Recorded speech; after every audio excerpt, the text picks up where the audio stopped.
Okay, let's take a look at what we get in the box. So they send a FX798T micro FPV camera. Get a USB charger. There's the flight controller. This is the brushed F3 Evo. I think this is the newer version 1.2 right there. Some propellers. They look like the Hubsan style props, and the hole goes all the way through, it looks like, so should be no issues with the shaft. Get some prop guards. These are the grommets for the motors. And you get some rubber bands and some sticky pads and screws in this one, some accessories. Here are the motors, 8.5 millimeter, 8.5 by 20 millimeter motors.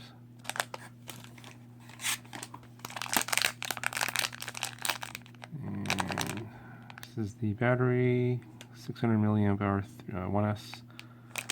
Seen these a lot in the e-machine builds. And here is the frame.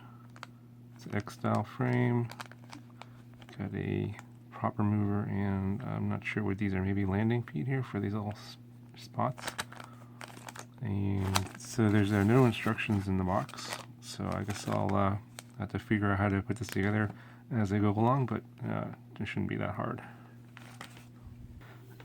Okay guys, so I actually started the build already and I forgot to press record, and I missed a little bit here of the build, but it's not a whole lot, so I'll just fill you in on what I did in the part that I forgot to record on. Basically, I put the little grommets into the frame, which is a little tricky. You gotta kind of press them in, and then they get in eventually. I just have to make sure that they are all the way in. I already mounted the flight controller onto the frame with the double-sided sticky foam that comes with it, and I pre-tinned the board here. I'm going to solder the camera here to the 5 volts over on this side, and I put the receiver on this UART here. It's the UART 2, and I pre-tinned my 4 motor leads and attached my battery connector. My board did not come with the 1S battery indicator bridged, so there's 3 pads here for bridging either 1S or 2S, and the 2 on the left are going to be for 2S. If you do the 2 on the right here, like I did here, the little blob here, that will tell the board that you're connecting a 1S battery. Mine did not come with that pre-bridged, so I had to do that. So if yours comes with 3 pads and none of them are bridged, you need to bridge this one here. So this should be a pretty easy build. I'm going to put in my 4 motors, solder on the motor wires to the board directly, put on my receiver, and mount the camera. There's a little hole here in the front for the camera, and this is different about, it's pretty different about this setup is it comes with this FX798T comes with this custom plastic mount here with this hole that goes into the front. So this is how you know that this is the front of the frame, because the camera is going to mount there, and it also angles the camera. So you use that along with these little screws that are included. There's a screw and a bolt. And you get two of these, so you have a spare in case you lose one, and then that's where you're going to stick that on over there. So overall, this build should be pretty easy. I'll go ahead and I'll just run the film of the rest of it, and I'll stop it if I need to make any notations of anything that's different or anything unusual, but otherwise I think this should be pretty straightforward. Okay, so here are all the motor wires soldered onto the board, and the thing you have to remember is all the positive leads are towards the battery connector. So the red and the blue here, the red's going to be positive, and for the white and the black, the white's going to be positive. And just have to make sure you put them in the correct order: motor 1, motor 2, motor 3, motor 4, just like they are labeled on the board. And I believe these are the black and white ones are the counterclockwise. and the red and the blue are the clockwise motors. So I just have to put them in just like you see here in the video. So I'm going to put the receiver in next and then attach the camera. Okay, so this is how I've got my receiver and camera wired in right here. So that's ground, 5 volts, and that's a signal. And then over here in the camera, I just got the power, the ground and the 5 volts connected over here on this side. And I'm going to have this little receiver here underneath, and then have the camera mounted over. So I have to show you this disassembled first before I can put it together, because it won't be easy to see later when I actually put the camera on top. So I'm showing this to you now. Okay, hey, Albert from the future here, and I made a mistake in the wiring for the receiver.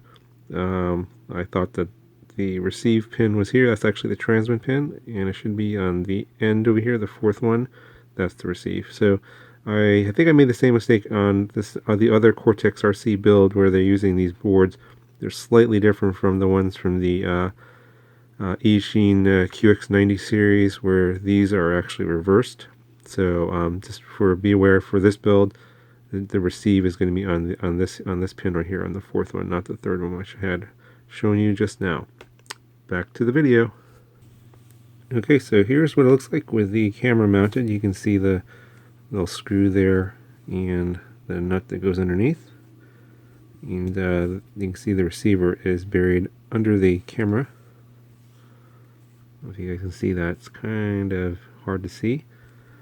And you get a little bit of a camera angle there, some camera tilt with this little mount. I'll have to see how durable it is and crashes, because if it breaks right here, then you're basically out of a mount. So it would have been nice if they could have included a spare of that just in case, but I'll have to see how it does. The cloverleaf antenna is a little exposed. I'm probably going to put a little epoxy on the top of that, so just to keep these lobes together, maybe some hot glue. So at this point I just need to put the props on. I'll put the prop guards on, and just have to put the little sticky pads on the bottom for the battery, and then you just attach the battery with some rubber bands with these little hooks here, and we should be good to go. Okay, so here it is all done. Got the props on, the prop guards on, and let's see how much this whole thing weighs. It's pretty small, so I'm guessing it's going to be about 35 to 40 grams. This is obviously without the battery. Okay, yeah, just a bit under 40 grams, so not the lightest I've seen for a build like this, but probably maybe save some weight if you didn't use the prop guards. Well, this should fly pretty good. I'm going to put the complete CLI dump of the board in the description. So there'll be a link to the complete CLI dump, so you can just copy paste it into your Betaflight configurator, and it should be able to get you going. I know that the board that I got was pre-flashed with Betaflight 301, but all the settings in there were the stock settings, the stock PIDs and everything. So I will have the PIDs that I'm flying with in the CLI dump, so you'll have a pretty good tune for your flight. Anyway, guys, that's the end of this video. Let me know if you guys have any questions about this build and this product and how it flies and everything. I'll try to do my best to answer your questions. And as always, thanks for watching, and I'll talk to you guys in the next video.